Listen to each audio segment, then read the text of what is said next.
Hello, my name is Kristijan Stojoski, and for the purposes of the hot pick analysis, I have decided to focus my research on a very lucrative yet often surprisingly mocked and neglected industry, the video game industry.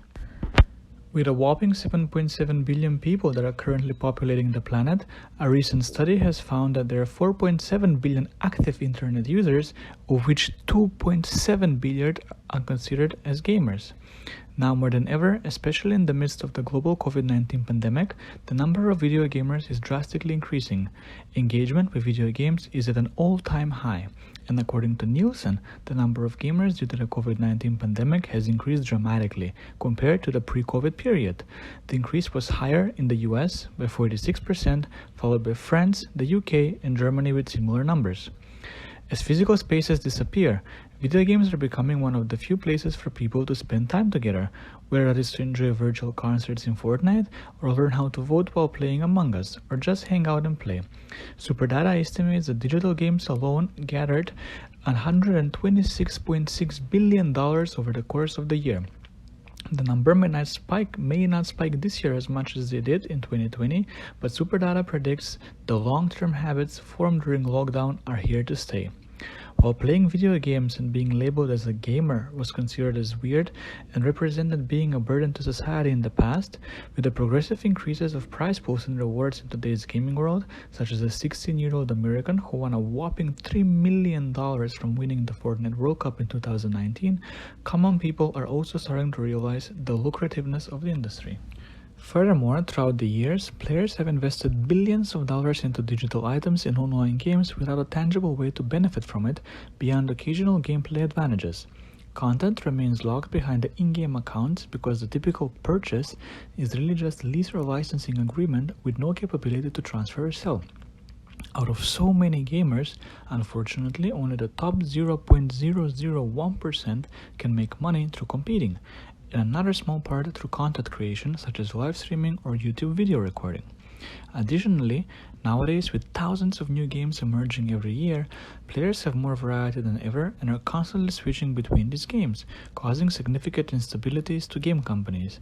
The question has been raised, how to make the players stay and motivate them to constantly keep playing their game. There is significant evidence in the world about the dramatic rise of the trend of leisure economies. Leisure economies emerge due to a shift in consumption patterns from goods-based consumption to experience-based consumption. Goods are no longer the main consumption of the people, but experiences. They prioritize leisure over goods. Now, more than ever, this type of economy comes into place, especially as the global pandemic is significantly increasing the joblessness around the world. Some companies are already taking some initiatives that include listening to the feedback and giving back to their communities, giving players the opportunity to earn an income from playing their game apart from the conventional competitive prize pool and content creation. Out of the so many companies that are facing this problem, I chose Blizzard Entertainment as the corporation for the purpose of this assignment due to their worrying pre-pandemic numbers which illustrate an urgency for change and innovation. Blizzard Entertainment is an American video game developer and publisher based in Irvine, California.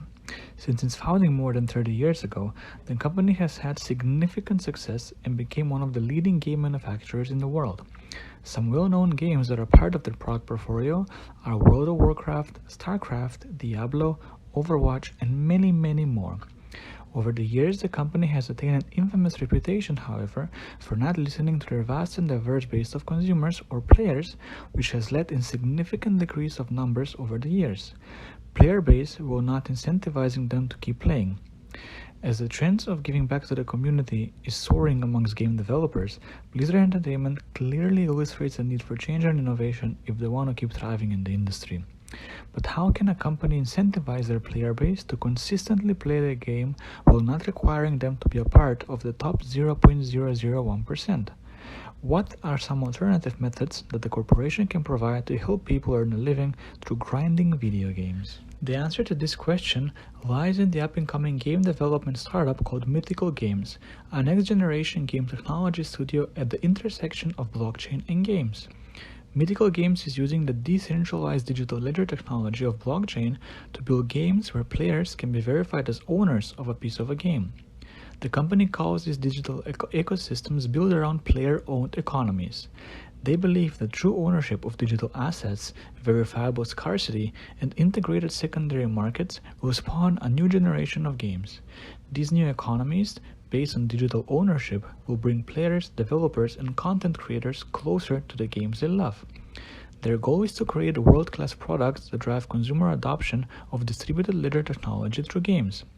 Their first games, called Blanco Block Party, which is currently in the beta stage, is expected to go live later this year.